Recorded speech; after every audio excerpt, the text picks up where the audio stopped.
Hello, my name's Tim Burbage. Welcome to Tim Burbage Reads. And today I'm going to be talking to you about the end of the year book tag. So we're in October now. It is absolutely bucketing it down here where I live. And these are questions about reading for the rest of the year, kind of making sure you're all ready where you need to go. So question number 1. Any books that you've started this year and need to finish? So there's only one, really, that I've started and haven't finished, which I kind of gave up on, and that is Memoirs of a Geisha by Arthur Golden. I'm about halfway through, 209 pages out of 430-ish. I was reading this earlier in the year, and then I got to a point where it was just women being horrible to each other, and I was like, I just need to take a bit of a break. So I'm planning to finish that this month, hopefully.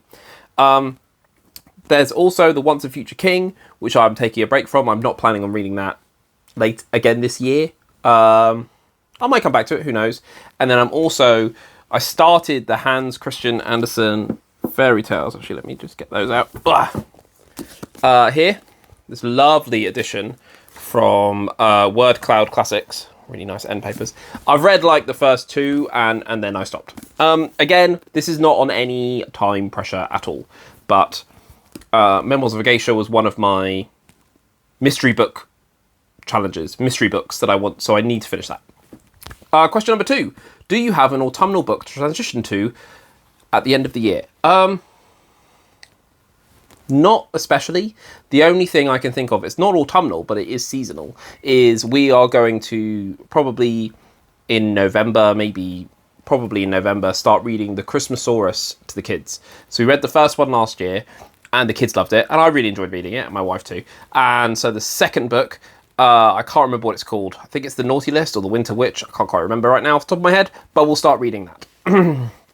Question number 3. Is there a new release that you're still waiting for? The Storm and the Seahawk by Kieran Millward Hargrave. The book is now out. I just haven't bought it yet. The first book in the Geomancer trilogy was In the Shadow of the Wolf Queen, and it was my book of the year last year. It was incredible. I want to read the second book now, and the cover looked gorgeous. Question number 4. What are 3 books you want to read before the end of the year? So first thing is, so these are books you haven't started yet. First thing is I want to read Noughts and Crosses by Mallory Blackman. This is a beautiful edition with like purple edges. I meant to read this book last year and I didn't. So I need to read it. And I really, really want to read that.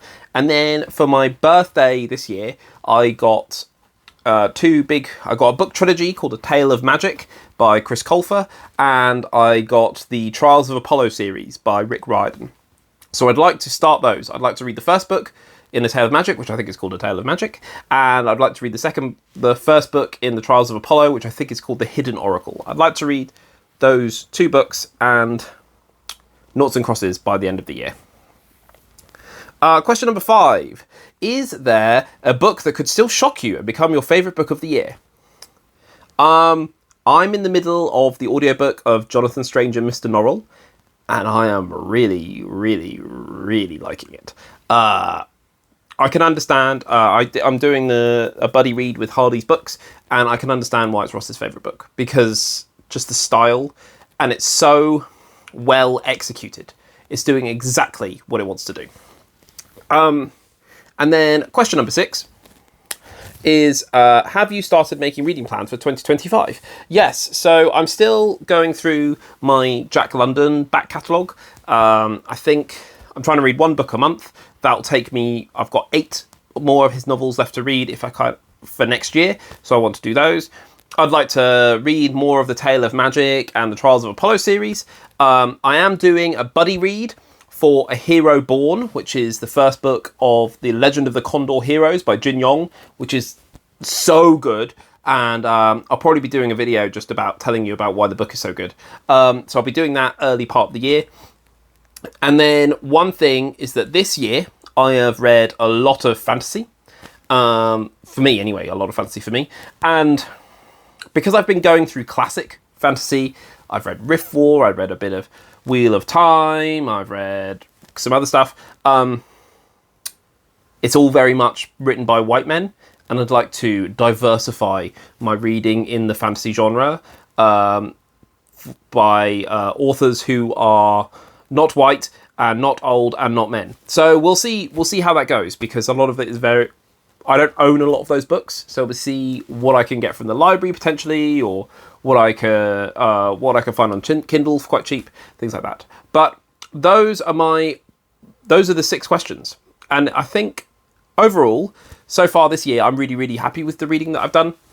I've read some bigger books, I've read some smaller books, I've read a variety of stuff. There's only one book which I completely bounced off and just didn't even start when I planned to read it, which was Ship of Magic by Robin Hobb, because it's just so big. I just got a bit intimidated and put it away and then didn't look at it again.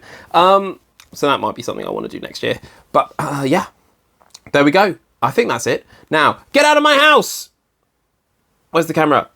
There!